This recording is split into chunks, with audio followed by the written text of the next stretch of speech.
नमस्कार साथियों, जय हिंद। मैं प्रबल प्रताप शाही आपका साथी और आप देख रहे हैं मेरा यूट्यूब चैनल प्रबल प्रताप शाही के नाम से। और हमारे साथ हैं अतर सिंह, हमारे साथी हैं। ये दलित राइट एक्टिविस्ट हैं और पॉलिटिकल पार्टी में भी हैं, लेकिन आज मैं इनको दलित राइट एक्टिविस्ट के रूप में कुछ चीज़ों पर हम लोग बातचीत करेंगे। मुझे तो आप लगातार सुनते ही रहते हैं।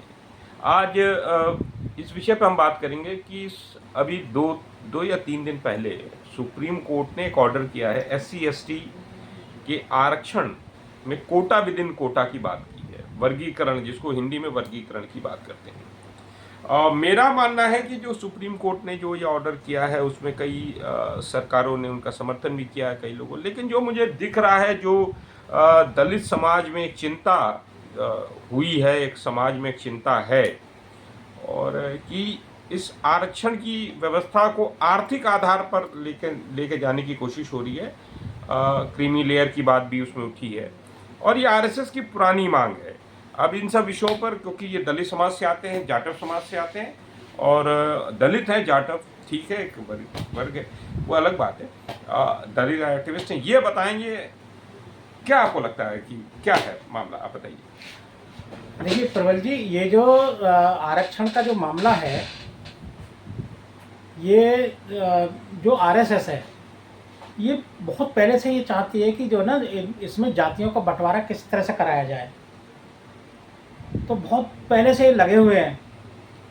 तो आज इनको अभी 1 अगस्त को ये जो है निर्णय आया है माननीय सुप्रीम कोर्ट का, और इसमें निर्णय में इन्होंने जाति को बंटवारे, इन्होंने मतलब उसमें ये बोला है कि कुछ जातियां मलाई खा रही हैं और कुछ जातियां शेड्यूल कास्ट की, उनको जो है कोई लाभ नहीं मिला है।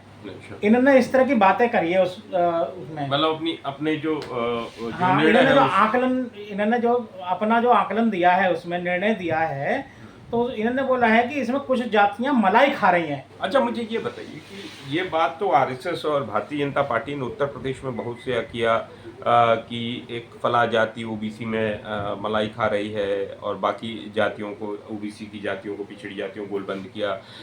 इसी तरह जाटव समाज या उनको कहती है कि वो SC में ST के उसमें सबसे ज़्यादा वही फायदा पा रही हैं और बाकी जातियों को गोलबंद, दलित जातियों को गोलबंद कर रही है। मुझे लगता है कि इस बार 2024 में जिस तरीके से आरक्षण को लेकर जो सवाल हुआ कि आरक्षण खत्म हो जाएगा और संविधान को बचाने की जो मुहिम चली और इंडिया अलायंस की तरफ दलित समाज का जबरदस्त वोट आया और उत्तर प्रदेश में खासकर भारतीय जनता पार्टी को मुंह की खानी पड़ी और आदिवासी इलाकों में, राजस्थान के आदिवासी इलाकों में काफ़ी मुंह की खानी पड़ी भारतीय जनता पार्टी को। क्या RSS और भारतीय जनता पार्टी ने मिलकर क्या इस तरह का मतलब ये जो उनकी पुरानी मांग है, मुझे लगता है उनकी पुरानी मांग ही को ही माना है सुप्रीम कोर्ट ने? ये बिल्कुल, ये ना इन्होंने देखा कि जो अम्बेडकरवादी जो लोग हैं, वो सीधे सीधे उन्होंने जो है इंडिया गठबंधन के लिए उसको वोट कर दिया। अच्छा, उन्होंने जो है ना कोई और पार्टी भी नहीं देखी। उन्होंने जो दलित समाज से जुड़ी पार्टियां हैं, बहुजन समाज पार्टी है या कोई और पार्टियां हैं, उन्होंने सबको नकार दिया। इसके लिए बोले कि इस बार हमें जो है संविधान को बचाना है, तो इसलिए उन्होंने जो है वहाँ पे इंडिया गठबंधन के लिए साथ चले गए वो। तो बीजेपी को इसकी जो है मुँह खानी पड़ी इसमें।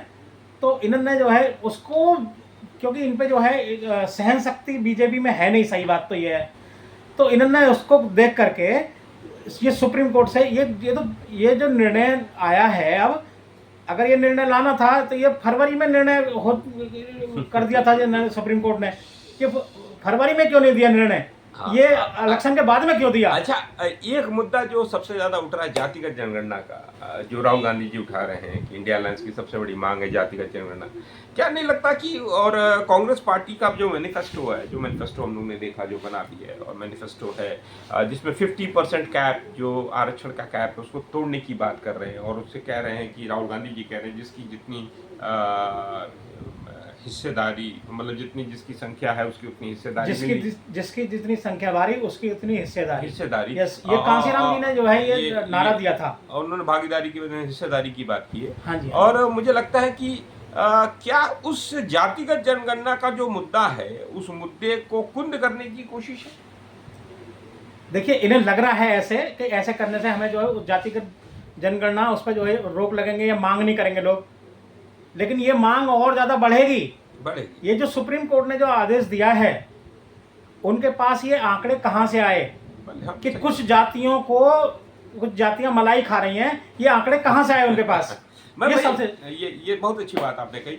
जातिगत जनगणना के बिना आंकड़े आए, आप कैसे बता सकते हैं कि SC/ST के पास ये चीज़ें हो गई हैं और SC समाज के इस वर्ग के पास ये हो गई है या OBC समाज के इस वर्ग के पास हो गई? जब जातिगत जनगणना नहीं हुई, जब सामाजिक, आर्थिक, राजनीतिक, शैक्षणिक रूप से उनकी कोई गणना नहीं हुई है, तो कैसे आप बता रहे हैं? आंकड़े कहाँ सुप्रीम कोर्ट के पास है? मुझे तो नहीं सुप्रीम कोर्ट के पास कोई आंकड़े उकड़े होंगे। नहीं, सुप्रीम कोर्ट के पास आंकड़े इसके तो नहीं है, लेकिन एक आंकड़े हमारे पास हैं। बताइए।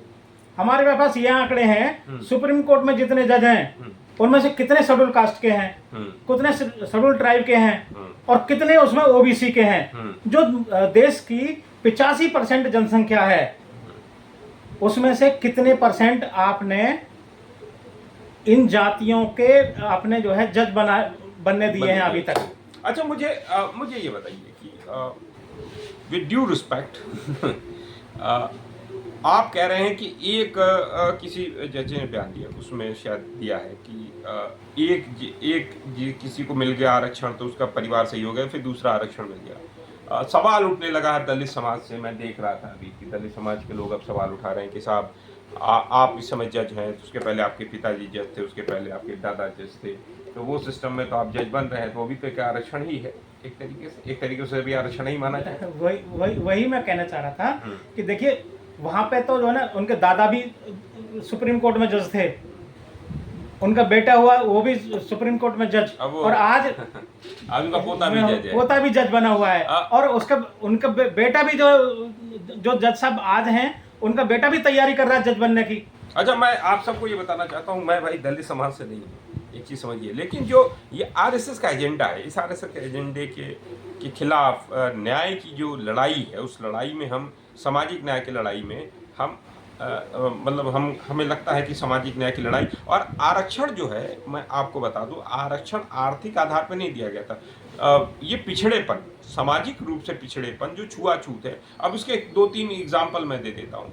बाबू जगजीवन राम जी उप प्रधानमंत्री पद तक गए थे, लेकिन वो जब मंदिरों में जाते थे तो उनसे गंगा जल से धुला जाता था। हालियों में जो 2 अपने प्रेसिडेंट हुए हैं, एक कोविंद जी हुए और उसके पहले वो गए किसी मंदिर में, जगन्नाथ मंदिर या वहाँ पर, तो उनको बाहर ही रखा गया या धुला गया। इस तरह मंदिर में नहीं जाने घुसने नहीं दिया गया। अपनी श्रीमती द्रौपदी मुर्मू जी हैं, उनको तो संसद भवन के उद्घाटन और उसमें नहीं बुलाया गया, उसमें भी नहीं बुलाया। राम मंदिर का जो उद्घाटन हुआ उसमें भी उनको नहीं बुलाया। ये मुझे लगता है कि दलित, ये पिछड़ापन जो है, जो सामाजिक रूप से आपके साथ जो भेदभाव होता है, उससे दूर, उससे निकालने के लिए ये आरक्षण की व्यवस्था लाई गई थी। मुझे बाबा साहब ने जो संविधान लिखा था उसमें स्पष्ट लिखा हुआ है कि ये आरक्षण जो है ये उन्हीं लोगों को दिया जा रहा है कि जो जातियां सदियों से जिनको जो है दबाया गया है, कुचला गया है, जिनको पढ़ने नहीं दिया गया है, जिनको सामाजिक तौर से पीछे रखा गया है, तो ये सारी चीज़ देखते हुए और किसी भी चीज़ में उनकी कोई हिस्सेदारी आज तक वो नहीं रही, तो उनको देख करके ये जो दिया गया है, इससे जो है उसका कोई लेना देना नहीं है कि जो है उसके आर्थिक स्थिति उसकी क्या रही है, क्योंकि आर्थिक स्थिति तो आज की तो आर्थिक स्थिति आपकी भी सुधर गई है, सपोज के लिए तो कुछ सुधरी होगी गांव से आज तक, तो क्या आपको नहीं सामाजिक भेदभाव की आपको कई बार कोशिश होती? वही एक राष्ट्रपति के साथ हो सकता है। तो आज भी देखिए, अभी कुछ दिन पहले एक न्यूज आई, आपकी बात पूछ रहा हूँ, राष्ट्रपति को छोड़िए, राष्ट्रपति का तो हुआ, तो सबको पता है। आपके साथ में सामाजिक भेदभाव होता है? आपको भी कई बार कॉलेज पढ़ते समय या नौकरी करते समय या ये सामाजिक रूप से कार्यक्रमों में जाते हुए कई बार आपको भी होता है? आप कहीं पे भी चले जाएं, हम कहीं पे भी चले जाएं, ये हमें लोग मतलब जब जाते हैं वहाँ पूछते हैं आपका क्या नाम है, कौन सी जाति से हो, तो ये जो चीज़ है ये हमेशा सुनने के लिए मिलती है। मेरे साथ भी होती है, सबके साथ होती है। आपसे नहीं पूछते कि आप किसी जाति के हो? पूछते हैं ना लोग। क्यों पूछते हैं वो लोग? उनके दिमाग में होगा कुछ। इसीलिए जानकारी, मतलब वो लोग केवल ये पूछते हैं, अच्छा सब मतलब इस तरह का है, मतलब मतलब अगर अपर कास्ट है हाँ, तो कोई बात नहीं, प्रबल तो प्रताप वो शाही अगर अपर कास्ट से है तो ठीक है, और अतर हाँ, सिंह अगर जाटव है और जाटव है तो उन्हें जो है उन्हें थोड़ा कुछ सा अलग अलग दृष्टि से अलग दृष्टि से देखा जाता है। देखिए यही बात हम कहना चाहते थे, और इसलिए हम देखते हैं कि मैं लगातार अपने वीडियोस में अकेले रहता हूँ, लेकिन मुझे लगा कि इस मुद्दे पे दलित समाज के व्यक्ति को आकर बात करनी चाहिए। और इसमें एक और डर है, जो वर्गीकरण का मसला अभी फ़िलहाल है, जो फ़िलहाल की जो आरक्षण की व्यवस्था है, इसमें आप ये कहेंगे कि जिसकी संख्या, अगर संख्या के हिसाब से देखेंगे तो संख्या के हिसाब से कुछ जातियों का परसेंटेज ज़्यादा हो जाएगा, कुछ जातियों का परसेंटेज कम हो जाएगा, और उससे क्या होगा, उनको जो है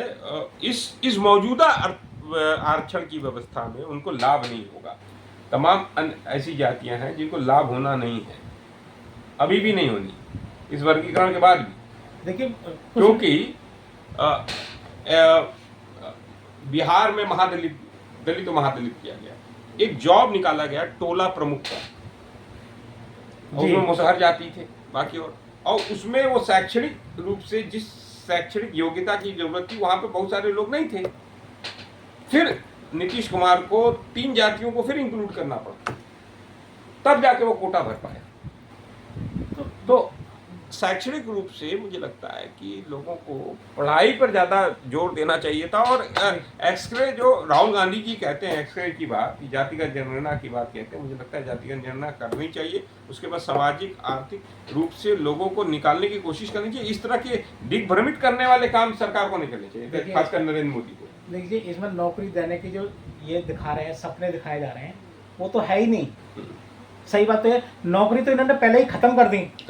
सही बात है। जब नौकरियां खत्म कर दी तो अडानी को दे दिया, जो सारी कंपनियां थी, आपने उनको कंपनियों को तो बेच दिया, जो सरकारी कंपनियां थी उन्हीं में लोग जाते थे, उन्हीं में शेड्यूल कास्ट और शेड्यूल ट्राइब को जो सबसे ज्यादा लाभ मिला था, उनमें जो सरकारी कंपनियां थी उनमें लाभ मिला था। अब वो आपने सारी कंपनियां आपने बेच दी हैं, तो नौकरियां तो आपने खत्म कर दी।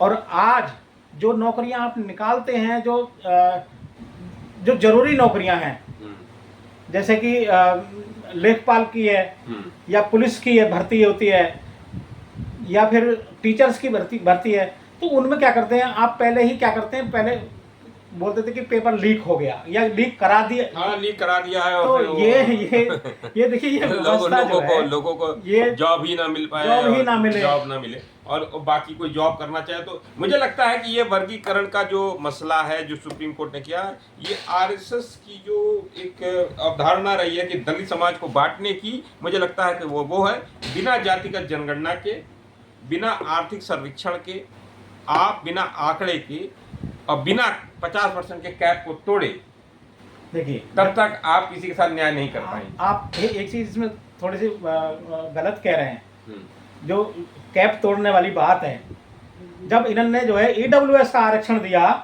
तो कैप तो इन्होंने तोड़ दी। अभी तो जो उन्होंने 50% के कैप लगाया हुआ था ना उस पर, नहीं तो वो तो 10% वो तो 10% वो तो तोड़ दी इन्होंने। वो कैप तो ज्यादा चला गया। अगर वो कैप जब आपने तोड़ दी, तो आपने जो बिहार में अभी वहां पे जो है आरक्षण देना था 65% प्लस 10% वाला, तो वो उसमें आपने क्यों रोक लगाई? वो कौन से जज हैं जिन्होंने वहां पर रोक लगाई? और ये 10% जब वहां पर बढ़ाया था, तो तब ये किसी को प्रॉब्लम क्यों नहीं हुई? ये बड़ी बात है कि कैप आपने तोड़ा है, तो अब आपको सब जातियां पूछेंगी भाई कैप तोड़ा है तो कैप तोड़ो, कैप तोड़ के सबको भागीदारी दो। देखिए मैं आपको बड़ी बात बताता हूँ, और अपर कास्ट के लोगों को भी समझाना चाहता हूँ कि जो लोग थोड़ा सा ट्विटर पे, फेसबुक पर, और कुछ पिछड़े वर्ग के भी लोग होंगे, कुछ आपके भी दलित समाज के लोग भी बड़े खुश हो रहे हैं। हाँ, मैं आपको बता दे रहा हूँ, ये आरक्षण को ख़त्म करने की एक पहला कदम है। आर्थिक रूप से आरक्षण की बात करना कि मुख्य धारा पर, और सरकारी नौकरियां खत्म करना, और आरक्षण खत्म होते ही सरकारी नौकरियां खत्म है, निजीकरण हो जाएगा। जो भी नौकरी मिलती है, SC ST को मिलती है, OBC को मिलती है, और यहाँ तक अपर कास्ट के भी लोगों को मिलती है, वो कोई नौकरी नहीं मिलेगी। ये लगता है कि ये परिचर्चा यहीं समाप्त करते हैं। धन्यवाद। अगर आप लोगों को अच्छा लगा हो तो इसको लाइक करिएगा, शेयर करिएगा, सब्सक्राइब करिएगा और ज़्यादा से ज़्यादा लोगों तक पहुंचाने की कोशिश करिएगा। धन्यवाद। जय हिंद, जय संविधान। जय भीम, जय संविधान।